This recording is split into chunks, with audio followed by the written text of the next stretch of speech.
In the dead heat of the Sonoran Desert, they built a coffin for a teenage girl, 13 days without movement.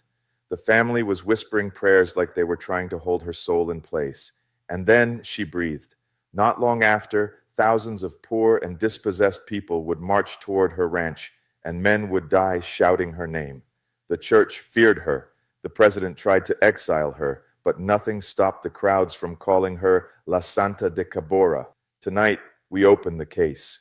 How did one healer become a threat to an entire regime?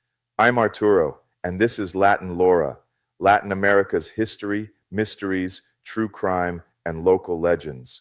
If you're ready, hit subscribe. Fresh revelations drop every week, perfect for your next campfire debate. There is a place where the desert doesn't just feel silent, it feels like it's listening. The heat presses down. The wind barely moves as if trying to hide. Dust lingers in the air, thick and fragrant. Mesquite shadows don't cool you. They remind you that the sun is winning. In that hush, at a ranch called Cabora, a teenage girl in a plain cotton dress raises her hand over a trembling forehead. The yard is packed with the poor. Women carry toddlers pressed tightly to their sides. Old men have hands that look twisted and worn. Miners cough, their breath rough and raspy. Indigenous elders, wary of past neglect, wait too. People wait hours, sometimes days, for a single touch. In their world, the state is far away, the church complicated, and a healer who meets your eyes may feel like the last hope. Up on a ridge beyond the ranch, figures appear in gray-green uniforms. Federales riding into the heat shimmer like bad news turning solid. Rifles glint, dust plumes behind them. The crowd stiffens but doesn't scatter. Where would they go? The girl's hand comes down quiet as a palm on fire. Soft touch, hard moment. In that instant, you can almost hear a whole region inhale and hold its breath. All wait to learn what she is. Saint, fraud, symbol, or the most dangerous thing of all in an age of inequality, proof that the poor still matter. They said she was born on October 15th, 1873, in Ocoroni, Sinaloa. Her name in the record is long and formal, like the state trying to pin her down with ink. Her father, Teresa Urrea, was the kind of man whose surname appears on land papers and official reports, connected, powerful part of the machinery. Her mother, Cayetana Chavez, came from the opposite side of that gaze. Young, working, and from communities the official story barely names, except to seek bodies for labor or war. Accounts label her differently: Yaqui, Tehueco, Tarahumara. That confusion is its own message. Northern Mexico is not a neat box the capital can label. The borderlands tangle bloodlines the way mesquite tangles roots. What matters is simpler and sharper. Teresa grew up knowing exactly how power feels when it looks down at you. When politics and opportunity pulled Tomas north into Sonora, he brought workers, animals, tools, grudges, and a quiet belief that the law would favor him.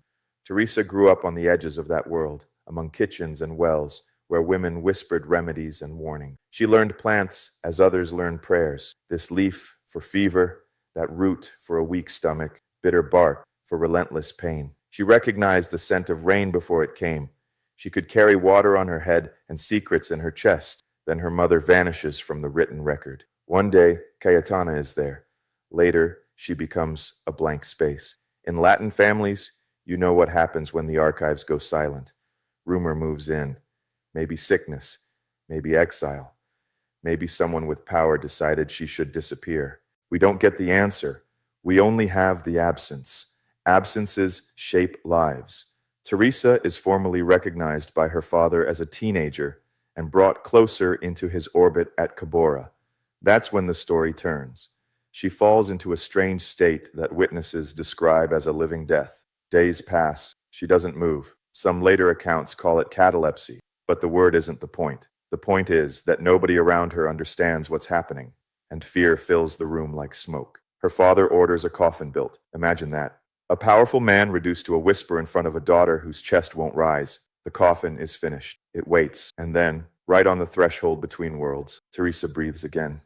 She doesn't rise like a staged miracle. She drifts for weeks in a waking trance, her eyes sometimes fixed on something no one else can see. She speaks of the Virgin, of the Mother of all, and whether you interpret that as faith, psychology, or the mind clawing its way back from darkness, the effect is the same. When she returns to herself, she returns changed. She insists she has a mission, that the poor deserve care even when they can't pay, that heaven doesn't need an appointment slip from a priest or a governor. The distance between suffering and relief can shrink when someone touches you without disgust. So she starts healing, with herbs, with poultices, with the quiet confidence of someone who believes she's been spared for a reason. And yes, she scandalizes polite society by doing what folk healers have done forever, using whatever is available. Sometimes a little saliva mixed with dust, mouth and earth, spirit and soil, the border's oldest formula, what we have plus what we hope.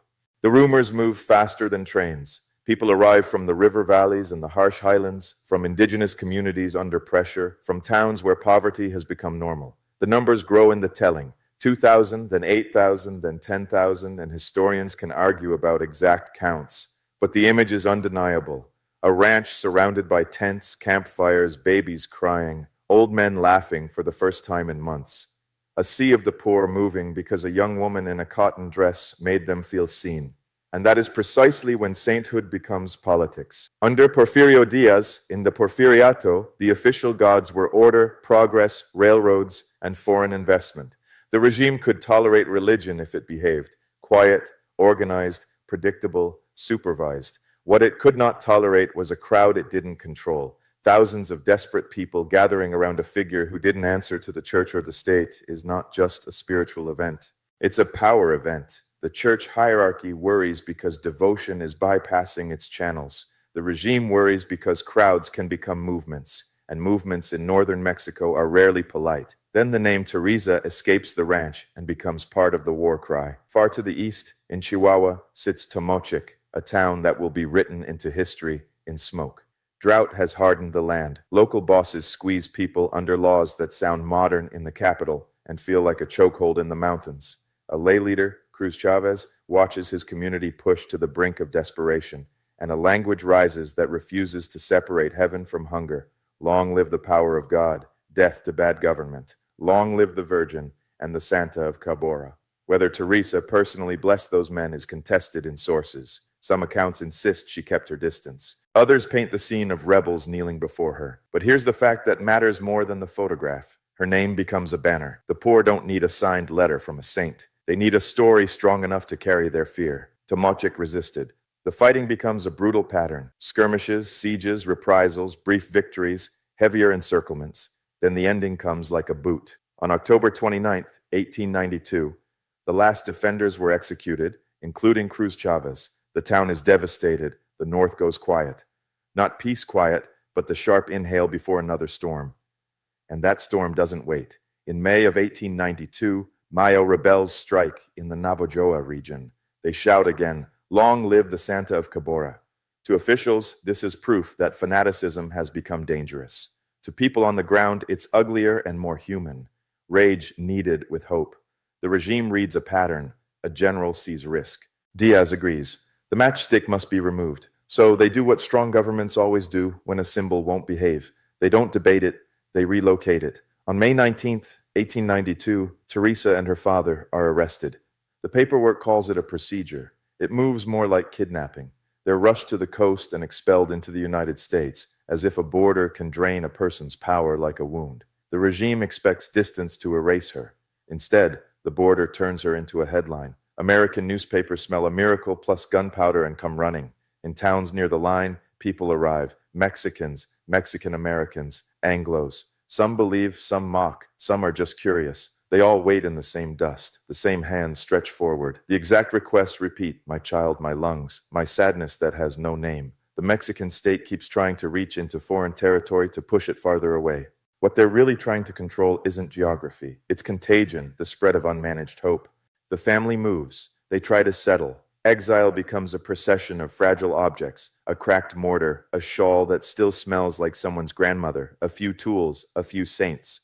But the story follows them because it isn't tied to a place anymore. It's attached to a name. And then a new figure steps into the frame, Loro Aguirre, engineer, spiritualist, agitator, a man who measured land for modernization and watched that measurement become dispossession. He drifts toward Teresa's circle and begins shaping a language where spirit and justice share the same sentence. Soon, pamphlets and newspapers carry the fire. The state's nightmare becomes clearer. Not only a healer, but a narrative machine around her. People who can turn faith into accusation and accusation into rebellion. Mexico pressures the United States. The United States refuses to hand her over without proof. Teresa keeps healing. Her father tries to make a living. The border keeps gossiping. Rumors flare that she's secretly returning to Mexico to lead uprisings. Evidence stays thin, but to a frightening regime, rumor is often enough. When a state can't arrest your hand, it hunts your shadow. When it can't jail your shadow, it hunts your name. Then comes the most human turn in the entire saga. She tries to live. Around 1900, Teresa marries Guadalupe Rodriguez against her father's wishes. What follows becomes one of the darkest knots in her life. Later testimony describes coercion and fear, even the idea that he was an agent meant to force her back to Mexico. The details are tangled. The ending is tragic. She leaves. She walks out of her father's orbit and into a harsher freedom. California becomes the next stage, literally. A promoter offers her a contract. 10 years, a controlled spectacle, the great Mexican healer, Santa Teresa, gaslight, tickets, crowds who want miracles, and crowds who want failure. She signs, and suddenly, her life becomes a moving theater of belief. She travels from city to city, touching hands, watching faces, carrying a story that now belongs to strangers. And on that road, another relationship forms, quiet, domestic, human. She falls in love with John Van Order, a bilingual younger man caught between worlds like so many border children. They have daughters. She tries to build a home out of rented rooms. Somewhere in those years, her father dies, and the world records it with bureaucratic indifference. Teresa keeps moving because that's what exile trains you to do. Eventually, she breaks from the contract and returns to Solomonville, Arizona, with a dream that's more radical than it looks. She helps build a place where the poor can be treated, even without money, even without status. In a world where governments measure human worth in papers and pesos, a free clinic is a rebellion. But there's one illness that doesn't bargain with faith or symbolism. Tuberculosis finds her, slow, relentless, the kind of sickness that turns breath into a countdown. On January 11th, 1906, Teresa Urrea dies in exile, 33 years old. Historians note the date because dates matter. The faithful note her age because symbols have their own gravity. And either way, the ending lands like a silence in a room that used to be full. You might think that's where the story closes. It doesn't. In Latin America, stories like this don't die. They scatter. The press had already been carving masks over her face. At the same time, she was alive, turning her into a Joan of Arc, a border insurgent, a dangerous magnetism, a fantasy meant to reassure Anglos that poverty and indigenous resistance were problems best handled with rifles. In Mexico, writers wrestled with her shadow in the aftermath of Tomochic. Later novelists reimagined her, historians rechecked her, activists resurrected her. Different generations tried to own her meaning, because whoever owns the saint owns the lesson. So we return carefully to the question beneath all of it. What was Teresa, really? If you say she was just a placebo, you've never watched a mother who hasn't slept in weeks finally loosen her shoulders because someone, anyone, treated her child like a human being.